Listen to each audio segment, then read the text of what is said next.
السلام عليكم، كي دايرين؟ بخير؟ هانين؟ اموركم مزيانه؟ نتمنىكم تكونوا كاملين بخير وعلى خير وتكونوا في اتم الصحه وفي احسن الاحوال. هذا الفيديو اللي غادي ندير معكم اليوم غادي يكون بزاف مهم ومفيد بزاف بالنسبه للاخوات اللي كيبغيو يوجدوا فحال هكايا الكوتي ديال الاسبوع. جبت لكم اليوم واحد الكوتي ساهل ماهل واقتصادي بزاف. قلت والله تنشاركوا معكم. انا ما كنتش، انا حيت اصلا في الاول ما كنتش باغا نحط الفيديو، ما كون درت معكم البدايه ديالو، يعني الطريقه كيفاش كنصايب هذا الشيء بالمقادير بكل شيء، يعني من الاول. ولكن انايا قلت ما كيكونش التفاعل هذا الشيء، علاش ما كنزعمش بحال هكايا ندير فيديوهات يعني من الاول حتى الاخر. وقلت نجربوا، المهم ما نيأسوش وصافي نجرب.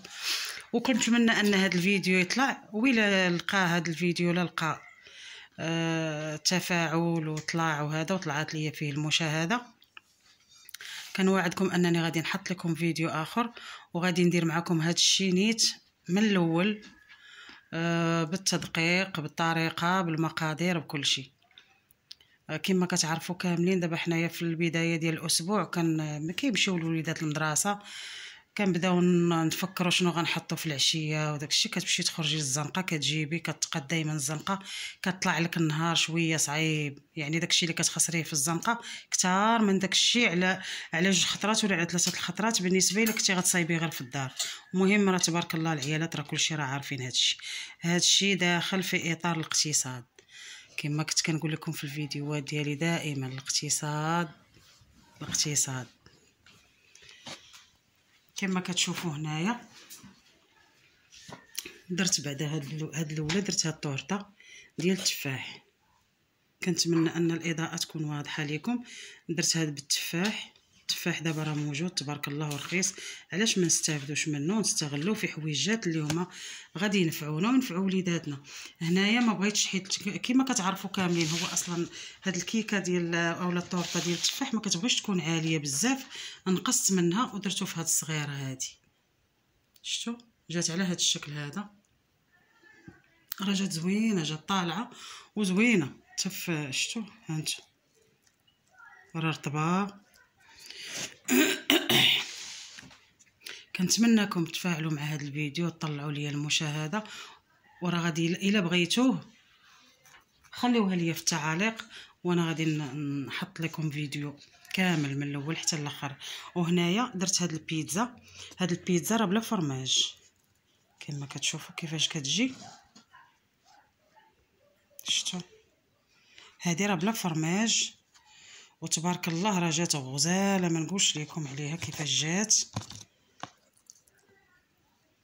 هانتو شفتوا جات رطبه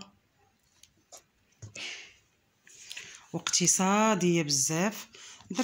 درت وحده كبيره في اللاطه وقطعتها بحال هكايا مرسوات ودرتها في هذه البواطه، وغادي نخليها نحتفظ بها كل مره منين نبغي نحطها لوليداتي غنجبد نسخن في البانيني ولا ندخلها للفران. هاد الشيء اللي كتشوفوا فيه نتوما راه بديل الفرماج. الا بغيتو خليوه ليا في التعاليق وغادي نحط لكم الطريقه ديالو وحتى المقادير. هذا راه زوين بزاف وكيطلع احسن من الفرماج والله القاسم. غير بشويه ديال الحليب وشويه الزعتر شويه الملح شويه البزار معلقه ديال الزبده وجوج مرسوات ديال الفرماج. الا كان المرسو ما كانش كديروا فرماج ديال الساندويتش صافي، كطلعوا معلقه ديال الطحين عفوا، راه كيجي غزال. انا متاكده انكم الا جربتوه راه غادي يعجبكم وما غتبقاوش تستغنوا عليه.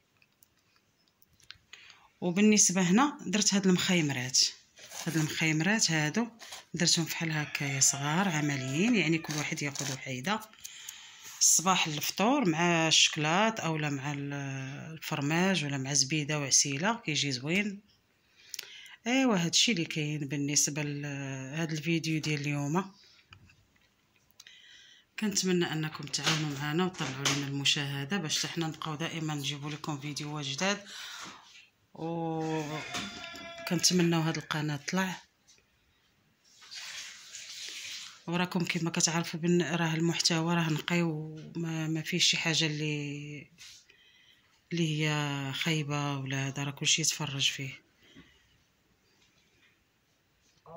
شفتوا؟ دابا بالنسبه لهذا الشيء اللي درت انايا، راه تقريبا غادي يدي ليا واحد 3 ايام ولا 4 ايام، راه مزيان. كل نهار نحط حاجه راه زوينه، راه اقتصاديه بزاف، احسن ما كل نهار تمشي تخرجي للمخبزه. على الاقل غتجيبي واحد 30 درهم ولا 35 درهم وما فيها والو. وعارفين المخابز راه كيعجنوا بالمحسن، وحنا ما عارفينش داك المحسن يعني واش مضر ولا ماشي مضر للصحه.